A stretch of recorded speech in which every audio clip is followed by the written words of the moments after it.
Welcome into Believe in Commanders podcast, part of the Believe Network. We are brought to you by FanDuel. Scott Jackson and the former Washington Redskin wide receiver Anthony Armstrong here on a miserable Monday. Commanders got crushed, Anthony. There's no other way to put it. 44-22. It was as bad as we worried it could be. Of course, after we taped Friday with Clarence Hill, which was a lot of fun, we found out Deebo Samuel on Saturday was inactive. And, look, so you're going in the game with Robbie Chosen, Chris Moore, the two, one rookie, Jayden Lane, and the second-year player, Luke McCaffrey. Was not a great prescription for victory, but then the Commanders proceeded to gift-wrap a lot of situations for the Cowboys and show a little fight early, but, once that Jayden Daniels fumble happened and he was done for the game, it was like they were done for the game as well. So, rough Sunday. Hope everybody's recovering right now. Man, injuries are really piling up, and you hope everybody gets back healthy. You really do. I feel like it was a deflating thing. When I saw that Deebo wasn't even traveling, I was like, oh, no. Like, I felt defeated. I felt deflated, and I didn't have to suit up, Scott. I mean, the over and under, the spread was 1.5. Obviously, that didn't go the way that we thought it was going to go. There was that one that had Dallas up and then Washington to come back. That was kind of working in favor. There was a little bit in the game to where, I thought Washington was kind of in it.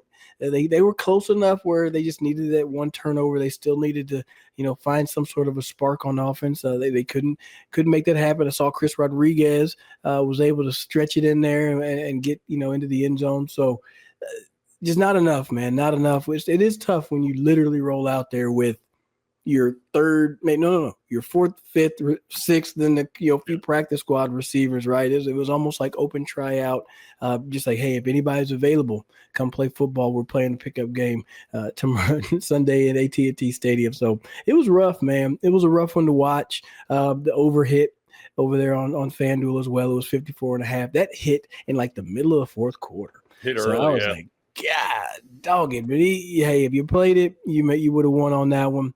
But it was a tough matchup, man. And the question is, like, where do you go from here, I think, right?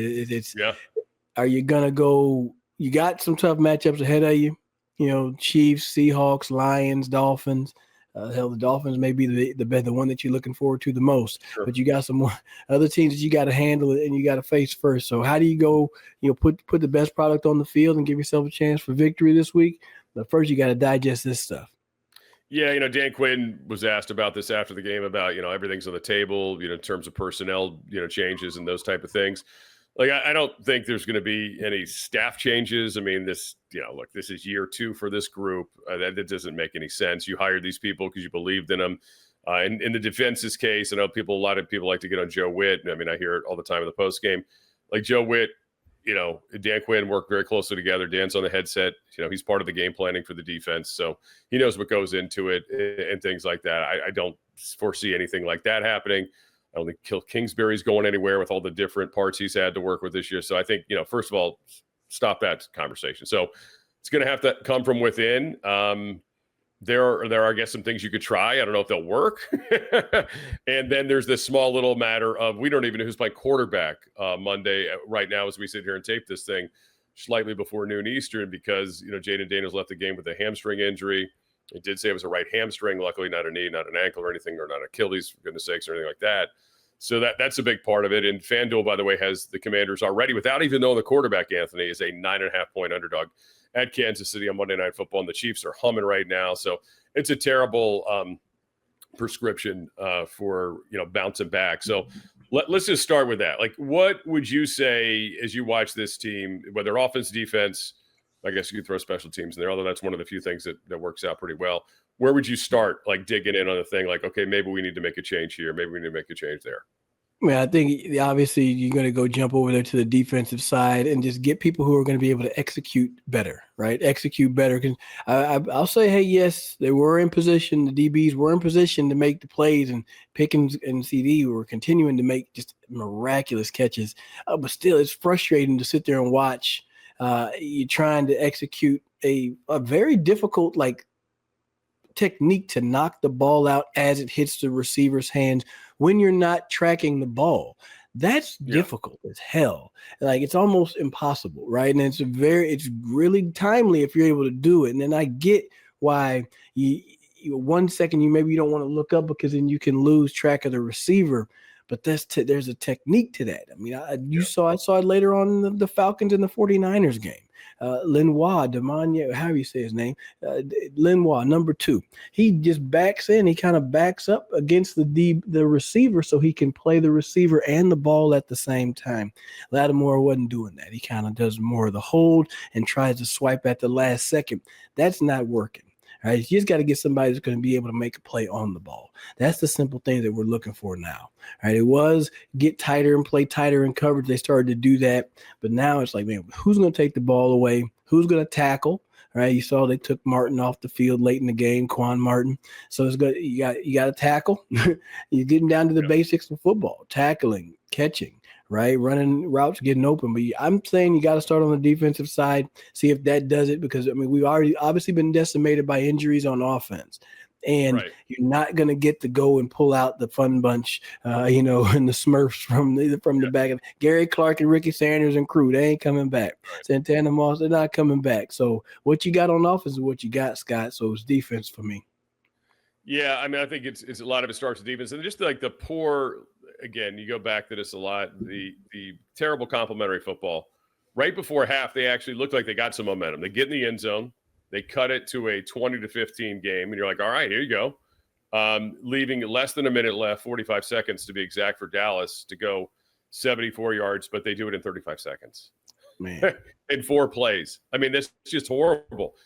And then, of course, you're getting the ball coming out of halftime. So imagine if you go into halftime just down 5, right? How good that probably feels after the crappy things that took place in that first half. All the I mean, you can really dive in and come out of it pumped up. But then instead, you're playing from 2 scores down. And, of course, Jayden gets hurt literally on the first drive back, right, when you're out there, and turns it over. So not only does he get hurt, he's turning the ball over as he's getting hurt, giving Dallas the short field, and, of course, they cash in. So it's just things like that. You just drive you crazy. Like every time there was like, oh, well, the defense got to stop, and the offense will come out and do nothing. Or, whatever it would be, and the Mariota pick was terrible. I mean, there was no reason for him to throw that ball out there. He doesn't have the arm for that. So there's like so many bad things, but you hit on some defensive things. And I wonder, like, in the secondary, if, again, safety changes, you got Butler maybe plays more back there, maybe get Reeves back to just playing special teams. You mentioned Quan Martin, who's really struggled lately getting guys to the ground. It's been kind of scary to see.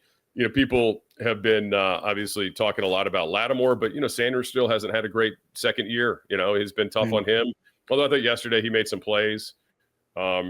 Maybe you could, if you're going to, I said this yesterday in the post game, and I believe this, if you're going to go off Lattimore now, then he's done here, right? Like if you're going to take Lattimore off the field, then I think he's done here, and that's a big thing to take, because that's like hey, we screwed up personnel wise last year in season making this trade.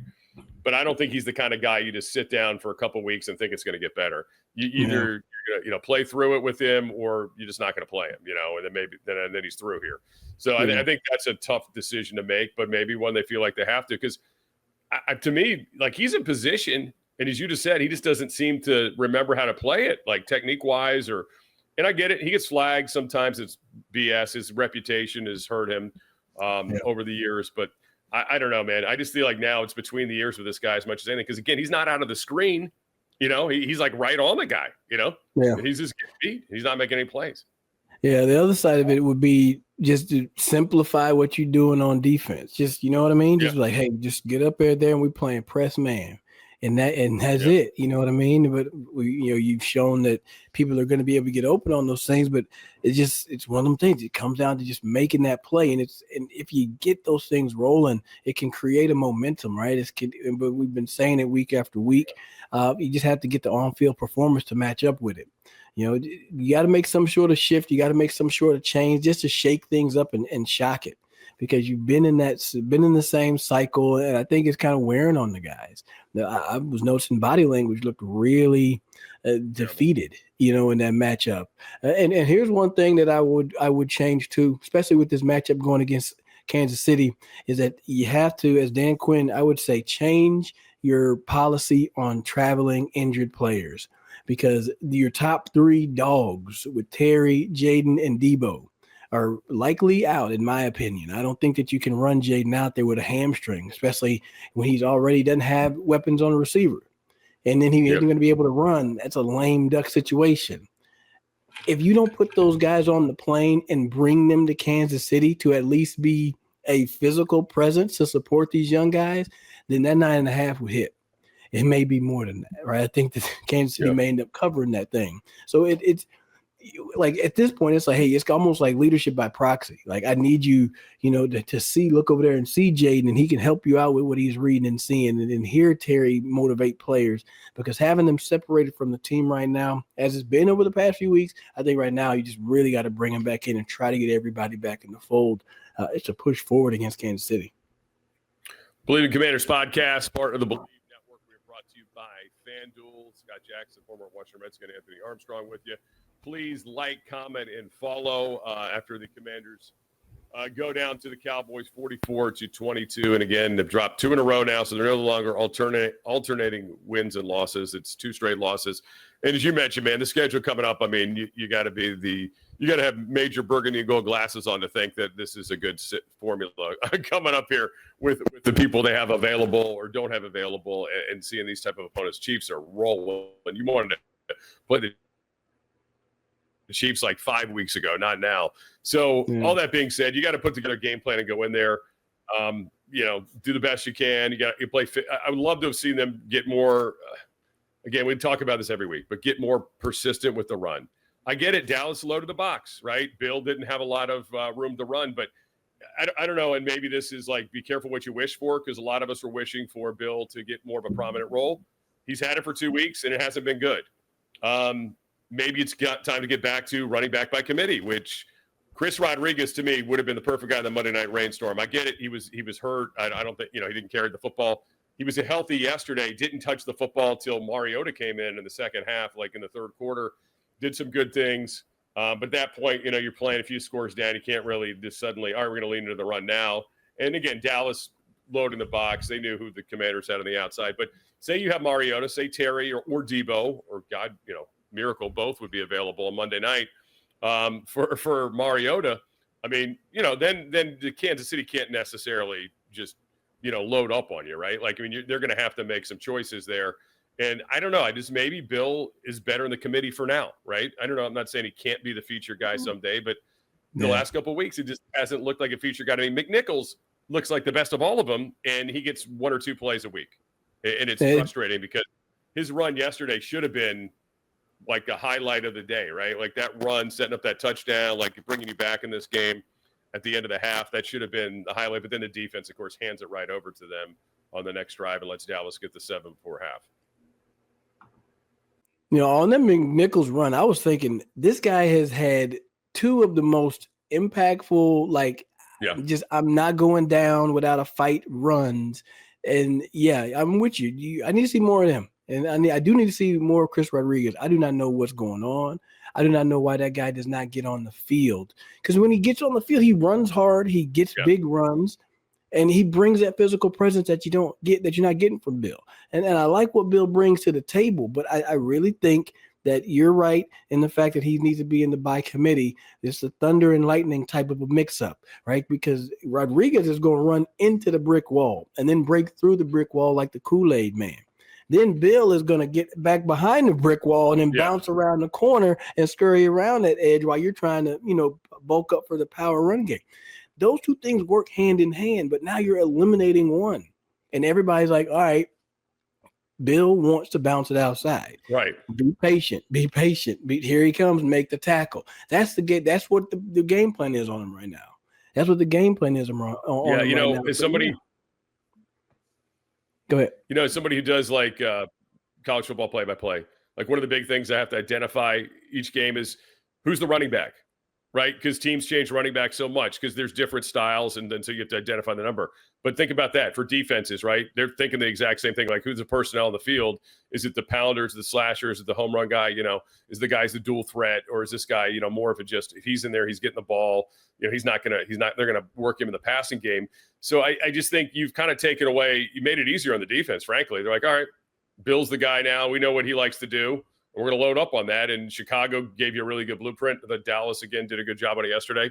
And they just loaded the box because they had no respect for the people the Commanders had on the outside. Now, all that being said, when Jayden was in there, he was up and down. He wasn't always on target. But then when he was, we had some drops. Even Mariota late in the game, not that it mattered at that point, the 4th and 1. I mean, he has McCaffrey running wide open. I mean, it's an easy pitch and catch. Normally overthrows him or got a 2 out in front of him, I should say. So there's a lot of things that are out of sync. It's not just one thing, unfortunately. It's just everything. And I think Dan Quinn summed it up really well in the postgame. He said, look, we got 8 days and we got a lot of things to work on and fix because this is not acceptable. This is not the standard we set. But that sounds good. And those are like the things you can put up on the locker room wall. But man, you know how it is. You look around, you're like, dude, where is everybody? Like we're down like next man up in some cases. I'm telling you, that's why it gets to be so demoralizing, because as a young guy, like I was a little upset in my young receivers that nobody found a way to separate themselves and really start to make a name for themselves. It just looked like the JV was going up against the varsity. You know what I mean? You just couldn't get anything rolling, but they were like, we're going to give you your starting quarterback though. And it just didn't work out. How do you fix it, man? I also challenge coaching. I do challenge the coaches. Like, come up with something better. Come up with a better, something creative. You gotta come out the gate. My friend Billy. Oh, I love him. Every time that he talks about somebody playing ball, he's like, "Hey, run the flea flicker, run the hook and ladder." You know what I mean? Like out the gate, like you got to go old school. Do something to create a spark on offense. All right. This is an offense when they are having fun. It is good. And you could tell it was not fun last night. Zach Ertz had horrible body language. He was not having fun. He had a little bad 3-play sequence. He caught the touchdown. Then he, kind of misses the block that ends up giving it to the tackle on Jayden on the 2-point. So like that's been a common thing that's happened all year. Like, you gotta step up and be hypercritical of your own performance in these situations, because they say you're either a part of the problem or you're fixing the problem. And everybody has to look at it individually and decide, do I deserve to be on the field with my performance? Not just because I'm the vet. I've been here the longest. It's like, am I playing good enough to really help this team? And if not, fix it or get the hell out the way. Yeah. I mean, and it's because you mentioned Ertz. There's, Lattimore, there's Bobby Wagner, right? I mean, there was a weird sequence yesterday with Dak scrambling and he and Sainristil, him and Quan Martin are just like frozen at like the 10-yard line for some reason, like watching him, like he's past the line of scrimmage, go get him. Somebody's got to go up and try to get him. And if he doesn't stumble, I don't know, he might've scored. I mean, it was weird. It was like around the 5 or 10-yard line. It was just a weird sequence. And there's just too many of those. And again, it's everybody has got their own doing, hand in it, if you will. And that's what's frustrating. And we'll see if they can kind of delete these type of performances. Man, and they could use something. They could use something like DeleteMe. That'd be a very, very helpful service right now because DeleteMe makes it easy, quick, and safe to remove your personal data online and at a time when, surveillance and data breaches are common enough to make everybody vulnerable. I mean, I've gotten so many things in the mail like, hey, heads up, we had a data breach and your email may have been released. That type of stuff happens and it goes to data brokers. And what data brokers do, they collect your information like your name, social security number, contact information, even information about your family members, Scott. They could have it. They package it up and then they sell it online. Anybody can buy it. But DeleteMe has been named New York Times Wirecutter's DeleteMe, their top pick for data removal services. So it's something that you can check out. But what you can do, you can take control of your data and keep your private life private by signing up for DeleteMe. Now at a special discount for our listeners, you can get 20% off of your DeleteMe plan when you go to joindeleteme.com/pro. That use the code PRO, P-R-O, at the checkout to get 20% off. That is joindeleteme.com/pro/pro. And then you get the code for PRO. PRO for everything. JoinDeleteMe.com/pro. Put in the code PRO, get 20% off. That's going to help you get your data off the websites. They're going to help you with that. DeleteMe. Appreciate them being a sponsor of the show. Absolutely. Believe in Commanders podcast, part of Believe Network. We're brought to you by FanDuel. Again, Commanders, as we sit and wait for the Jayden Daniels information, the early line is Chiefs by 9.5 on Monday Night Football. And I know what I was thinking after watching that Cowboys game was, how could they ever keep it to 9.5? Can they score 9.5? I mean, it's just it was that kind of ugly for them. But we'll see. Maybe again, hopefully get some people back. But you're not guaranteed to get people back this week. I'm with you about the leadership. I think this is where we can talk a lot. And Dan Quinn, this is the most annoyed, angry I think he's been since he's been the head coach here after a game yesterday. And he's very frustrated by a lot of things. And I don't think it's just going to be, hey, we're rolling out again with the same group next week. I think there are going to be some subtle changes, maybe some serious changes. I don't know, to the defensive side of the ball, maybe some things that they're doing offensively too, which will be interesting to see. Because again, Chiefs is a terrible matchup. Even if you're completely healthy and everything's going well, they drive you crazy with the different things they can do. But that being said, I mean, I'm with you. I kind of feel like this is the point where guys, that are leaders, and there's been guys around the block here, especially Bobby Wagner, it's to just kind of rally the troops, right? Like to get everybody together and be like, look, this is crap. we can't continue to play like this, and we got to figure it out. I don't know why you have miscommunications and DBs running into each other 7 weeks into the season like they just met for the first time. Man, that first one you saw. I don't know. CD just threw his hand up. Dak threw it to him, and that's just trust and saying we're gonna make a play. And he's gonna make me right. And on one side, that's the type of stuff I want to see Washington do. I want to see you trust your receivers and go out there and try to make things right. I know this is often not on what you were mentioning, but I remember hearing in the broadcast they were saying that how Jayden, he didn't get much sleep throughout the week, and he's a perfectionist. And I'm like, that may be kind of the hindrance. It's like, okay, don't worry about being so perfect, right? Don't worry about being so perfect. Like we have another down to play, all right? It's gonna go through the fourth quarter regardless. You know what I'm saying? And I felt this in the game too, to where you got away from the run. I felt like you were trying to score all those points back in one play in some instances. It's like that's not how you're built right now. You're not built like that big play offense where we want to have those things. You still got to be methodical in your approach. Just as fast as Dallas was scoring, you could have still tried to, run the rock, win the time of possession. Slow the game down. Yeah, you know what I mean? Like, hey, they're going fast pace. Hey, come up there with a nice controlled motion offense. You know what I mean? Old school. You just going to do ball, dribble, handoff until the play clock is down to 5. You know what I mean? So the approach is not really working. You know what I mean? Like, people got to calm down a little bit and just go out there and work the game plan as it's indicated and intended to be worked. Work it as intended to be worked. Yeah, I don't know if they've had the level of nasty they need right now in offense. You know what I mean? I don't know if they have that gear where they're just going to be stubborn and go after it. It's just too cute at times, with the approach. But I get it. It worked last year, but this is a new year, man. Like everything's different. Everything, all the mojo, all the good vibes, whatever you want to call them, man. They're out the window. You're starting from scratch. You're trying to recreate all that stuff, and frankly, right now, I mean, if you were doing a power rating of the NFC East, I think it's your bottom team. I mean, the Giants, even though they blew a big lead yesterday, have looked better the last couple of weeks. They have been rolling with a rookie quarterback and the rookie running back without their top receiver, but they got a nasty defensive line. I mean, right now, I mean, if you're really taking stock of rosters, I don't know. I'd be interested to see where an independent study would rank the Commanders right now. And I think Dallas, after this win, and I felt this way all along, they have the offense that could win this division. They could be the biggest pain in Philly's side. And Philly looked like they got right yesterday, with the passing game at least, although Saquon's still they're still loading up on him. And I don't think he's got quite the burst because he carried the ball 400 times last year, touched it 400 times between the playoffs and regular season. And that happens all the time to guys that have those big seasons. It's like the next year, it's like back to reality because it's too, it's hard on the body, man. It's crazy. And plus teams obviously decide you're the first person they're taking off the scouting report.